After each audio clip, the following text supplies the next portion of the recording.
For some people, getting their papayas from here to here can mean the difference between poverty and a better income.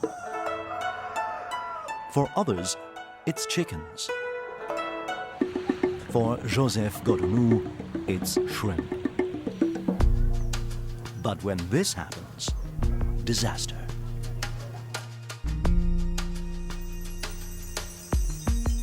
One of the ways developing countries can lift their farmers out of poverty is for them to export. But as they get better at trading their produce, they face challenges. One is disease, like avian influenza, bird flu to most of us. Pests in fruit and vegetables, chemical residues, animal diseases can destroy farmers' products and disrupt food supplies within a country. If a country wants to export, then even a hint of contamination has to be tackled.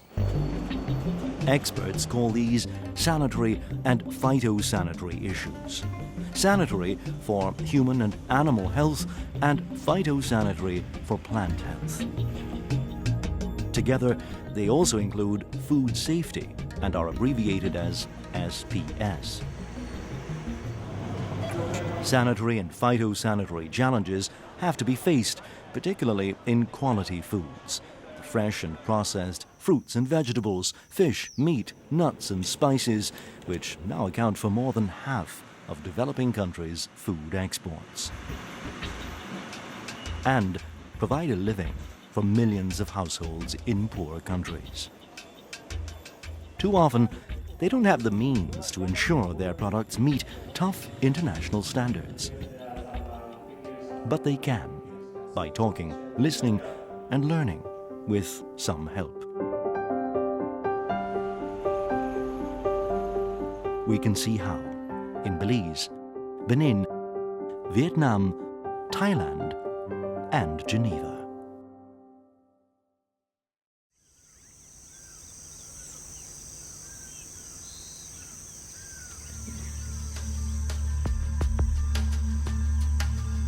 Meet Ceratitis capitata. This beautiful insect can be a real pest. It's better known as the Mediterranean fruit fly, or medfly. This insect is one of the world's most destructive agricultural pests, able to turn a beautiful and nutritious fruit crop into a rotten mess in days.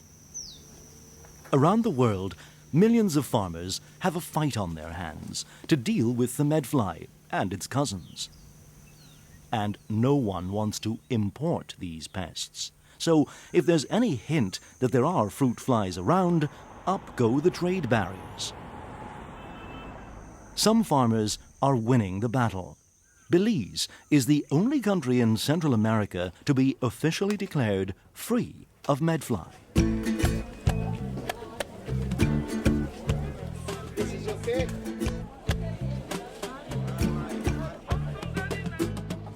That means farmers all over Belize can grow and export papayas, peppers, and many other crops to major markets like the United States.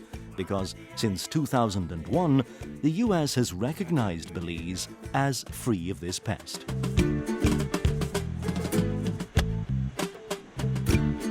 The papaya industry represents about $30 million Belize of income to the country.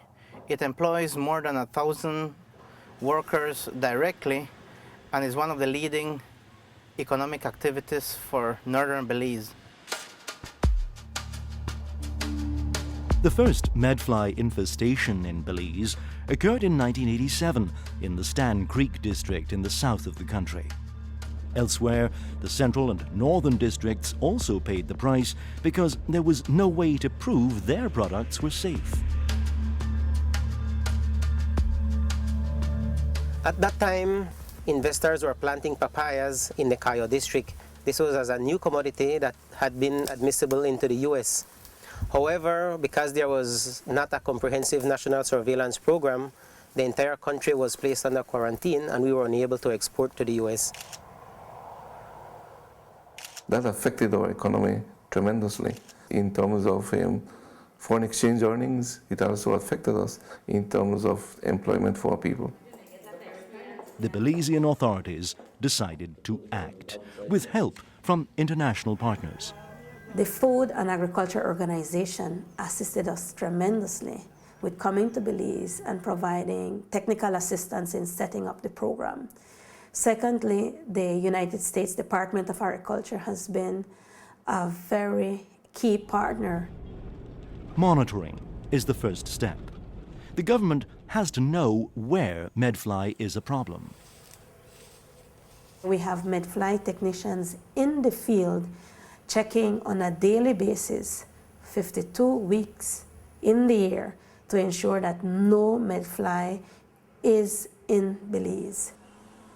Efforts focus on areas where infestations are most likely to occur, near major highways and residential areas. Next comes eradication. Whenever a medfly is detected, we have an emergency action plan that we immediately implement.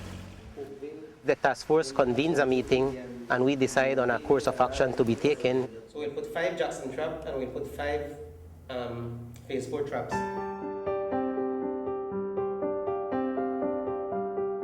Then countries buying from Belize have to know that the fruit are safe. Every box of papayas gets a rubber stamp. With this program in place, it meant that any commodities that were outside of an infested area could still be exported into the U.S. This is not a straightforward fight between phytosanitary technician and fly. In the middle are people who play a complex role in the battle.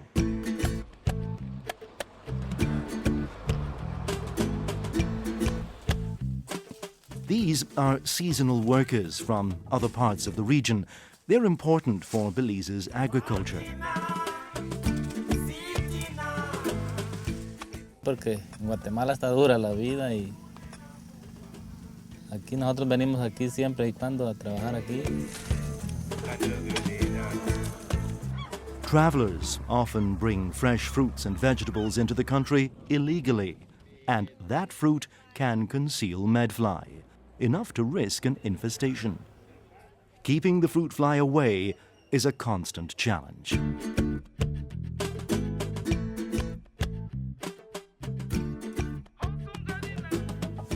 It costs us around $500,000 Belize dollars per year to run the program for the surveillance activities and all the other associated activities to maintain the area free. They were planted here in Belize, or? We have estimated that for every dollar that we spend in the medfly program, $140 is generated indirectly or directly. The private sector, which bears some of the cost, has invested heavily because it's now confident that papaya production is safe. Papaya exports have grown exponentially since 2001, reaching about $15 million every year. And for many, that means jobs. We employ about 1,000 people, both fruta bomba and Belize fruit packers. So in that aspect, we are one of the biggest company here in the northern part of Belize.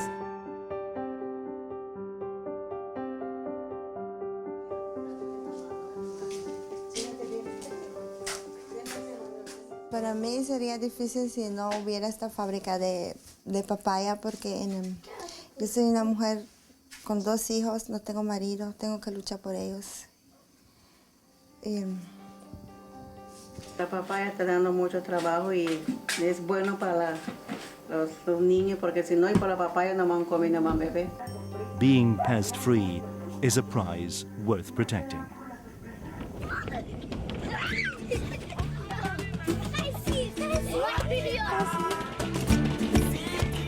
Whenever governments invest in sanitary and phytosanitary capabilities, it gives the country that opportunity to be able to have market access. And at the same time, if those products are to be consumed locally, we have high quality products being sold on the local markets.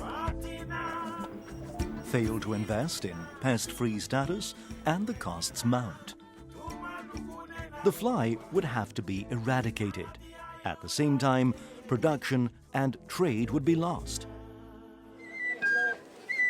The total bill could be $121 million, the Belize government estimates, a hefty setback in the fight to tackle poverty. And once lost, a reputation or a market can be difficult to recover, as another country, Benin, found out.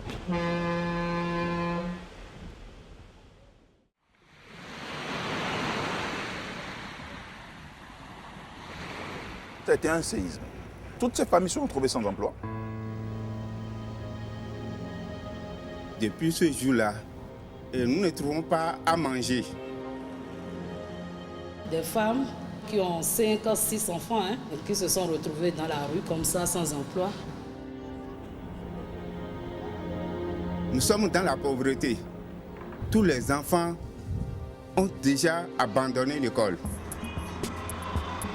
The problem in Benin was substandard sanitary conditions in the shrimp industry. In 2002, inspectors from the European Union's Food and Veterinary Office went to Cotonou and found a number of problems. An import ban loomed. The Benin government faced a painful dilemma. If it did nothing, it could suffer a lengthy import ban by the EU. The only alternative was to suspend its own exports. Le risque était de laisser faire et puis une suspension de la part de l'office vétérinaire risquait d'être plus longue à réhabiliter. Si c'est le consommateur ou l'acheteur qui doit vous suspendre, là vous avez un pour 15 ou 10 ans.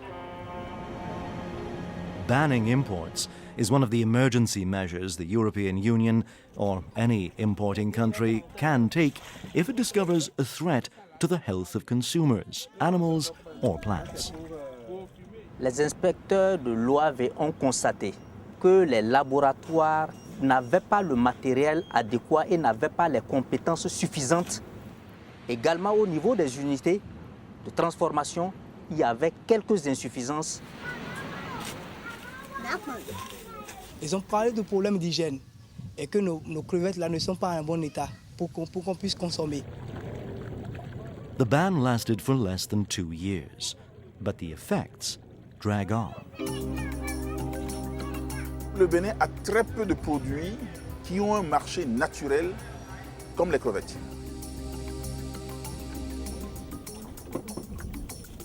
On capture, puis on jette, ça gâte. Nous n'en trouvons pas des acheteurs.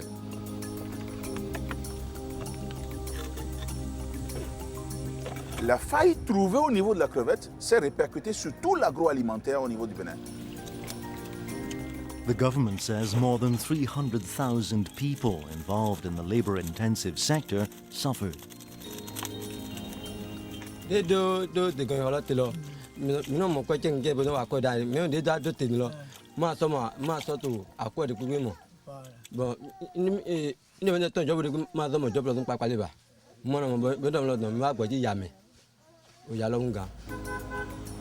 Processing factories closed. Wholesalers, pickers and workers who cleaned and packed shrimp lost their jobs. J'ai dû fermer mon usine depuis l'autosuspension. J'ai envoyé tout le monde en chômage. Ils pleurent, tout le monde vient me voir. Quand est-ce que vous allez reprendre? Quand est-ce qu'on va travailler? Et on n'arrive pas. The public and private sector have worked together to fix the problems. The government invested in inspection systems, labs, and training. L'administration a pris plusieurs initiatives. La première est la construction d'un laboratoire de référence pour permettre la réalisation des analyses de tous les produits agroalimentaires. This will be the first lab in the region to be accredited to international standards.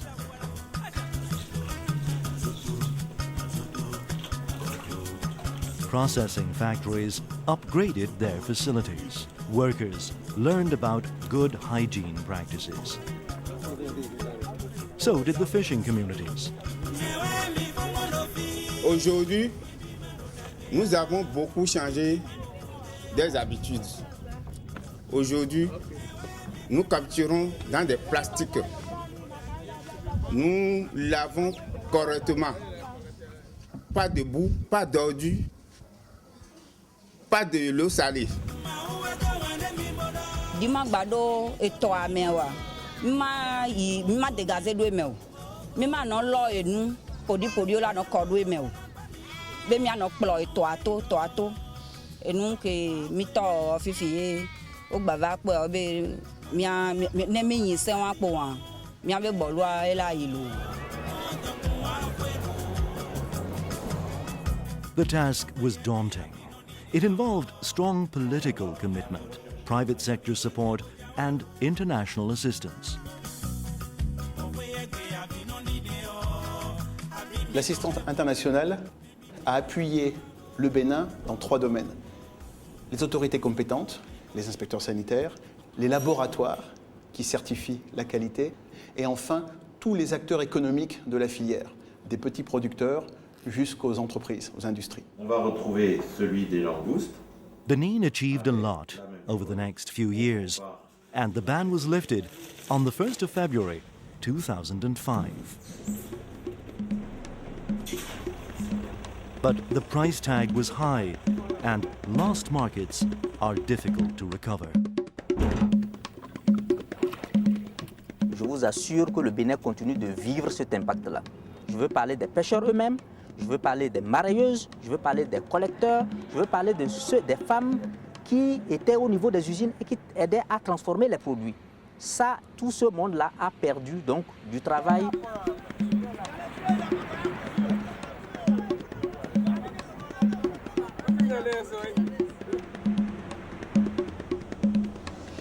Le Bénin exporte environ 400 à 500 tonnes de crevettes annuellement. Et depuis qu'il y a l'autosuspension, le Bénin n'exporte plus de crevettes. Exporters still face difficulties. Other countries took over Benin's market share, and the private sector still suffers financial problems. Jusqu'à présent, on n'a pas pu commencer parce qu'on n'a pas le fonds de démarrage, de liquidité. On n'est pas crédible vis-à-vis des banques. Ça, c'est ça.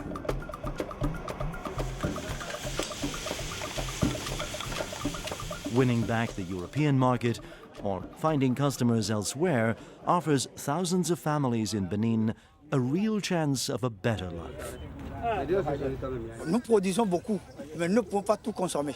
Si on a le marché international, on peut bien vendre nos produits, avoir de l'argent pour régler nos problèmes.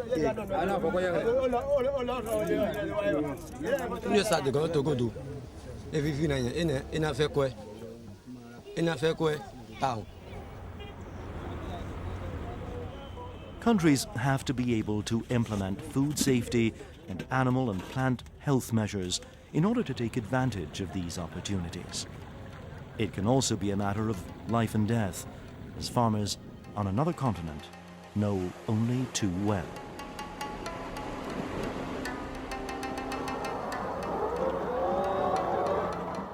Fruit flies damage crops. Poor sanitation held up Benin's shrimp exports and was a disaster for the country's people. Those are serious enough problems, but some are much worse. Bird flu, or more officially, avian influenza, has brought death, suffering, lost earnings, and unemployment. The current outbreak started in 2003. It was a human disaster and an economic catastrophe. ด้านสาธารณสุขนั้นเนี่ยมีคนป่วยทั้งหมดถึง 25 คน แล้วก็เสียชีวิต 17 คนนับว่าเป็นความเสียหายที่ยิ่งใหญ่มากสำหรับประเทศไทย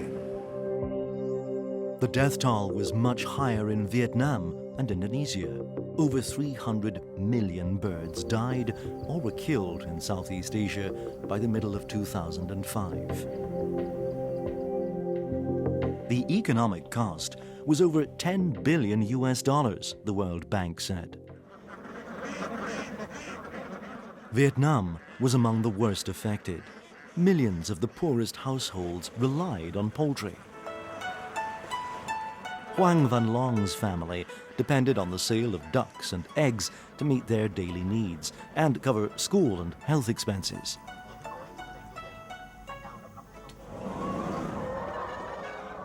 For Nguyen Dang Theng, it was chicken.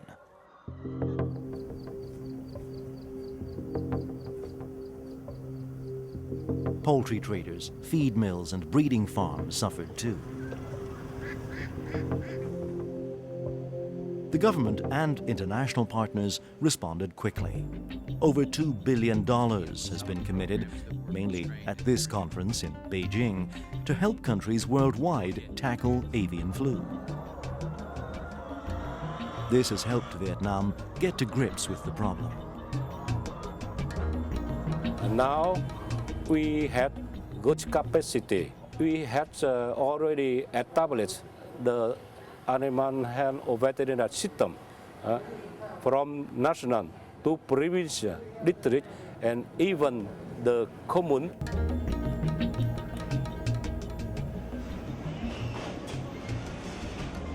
This is not a lab technician. She's a factory worker in Thailand, another developing country.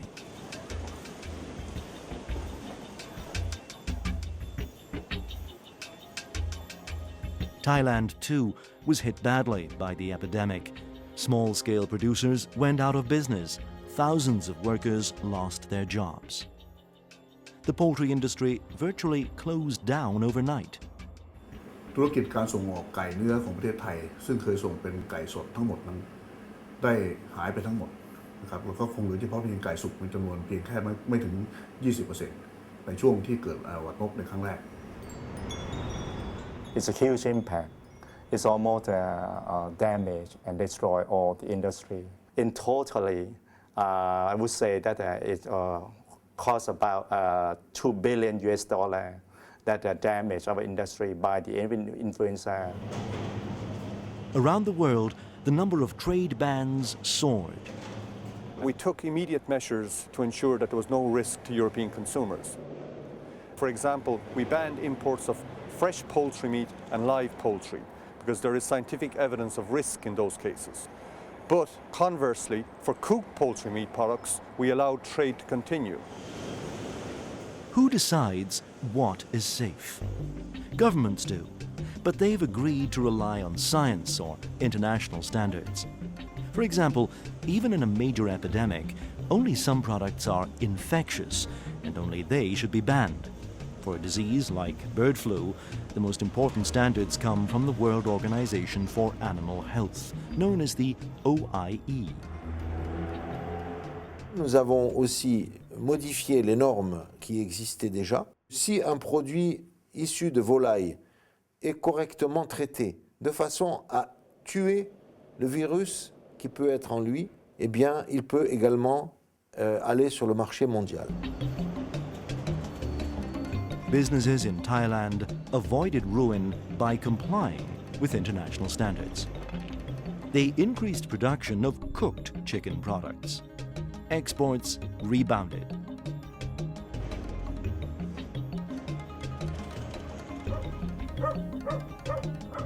Many other developing countries don't have the same resources to meet safety standards. Governments will never give up their right to protect the health of their own people, their livestock, and their crops. But they also want their exports to flow as smoothly as possible. This poses two challenges. One is how to protect health without making it an excuse to be protectionist. The other, for poorer countries, is the hard slog of meeting international standards. Part of the answer is in Geneva. At the World Trade Organization, there's an agreement on sanitary and phytosanitary measures. It strikes a balance between the right, some would say an obligation for governments, to protect health of consumers by ensuring food is safe and protecting animal health and plant health, and avoiding unnecessary restrictions to international trade. So that essentially the goods can now trade. And this is where they discuss these issues. The SPS Committee at the WTO. Mexico. Developing countries, too, are using the committee more and more. Of course, when we participate in the SPS Committee, we find opportunities to get in contact with our trading partners to discuss our problems. Chile tiene una muy buena condición sanitaria, pero debe demostrarla. Y una forma de demostrarla es a través de los principios del acuerdo. In cases where we are not able to comply, definitely we will export less, and economic growth will go down. Bird flu has become a frequent topic. Even though the less dangerous or low pathogenic strains don't carry the same risk, some countries still block trade. This can mean economic loss, but no additional health protection. As more scientific information becomes available, it's necessary to review the measures taken by governments and to work on the basis of international standards. For bird flu, that means the standards set by the World Organization for Animal Health. For food safety, it's the Codex Alimentarius Commission. For plant health, the International Plant Protection Convention. Trade problems due to avian influenza are not likely to go away. But the WTO's agreement, international animal health standards, and cooperation can help countries tackle them.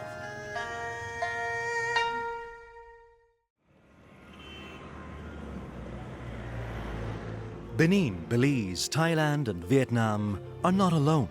Farmers, fishers, businesses, exporters and governments around the world face similar challenges to meet food safety and agricultural health requirements in importing countries. And the challenges seem to be increasing. As these examples have shown, the costs of meeting import requirements are high, but the costs of not meeting them are even higher.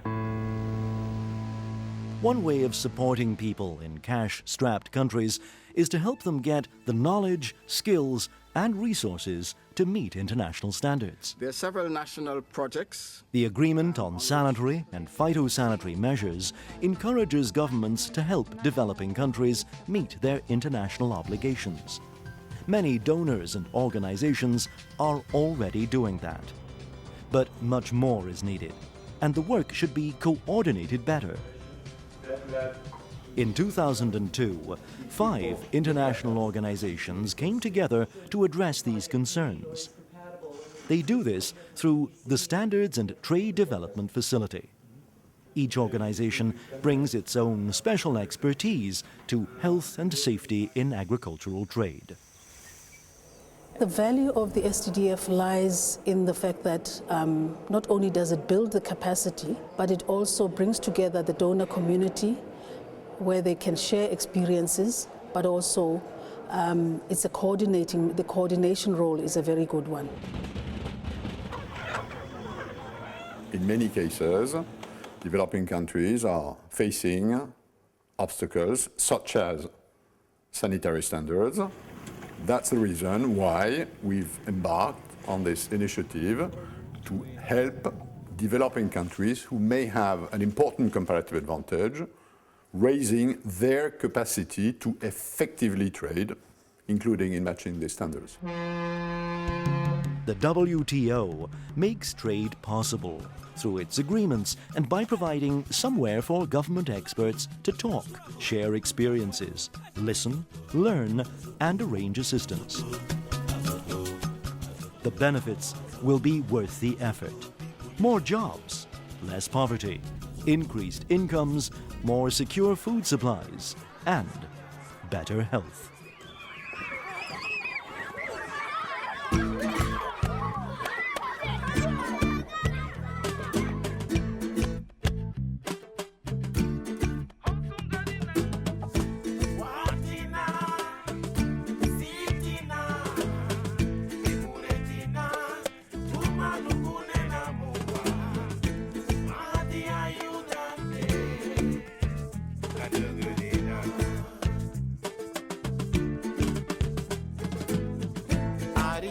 bay.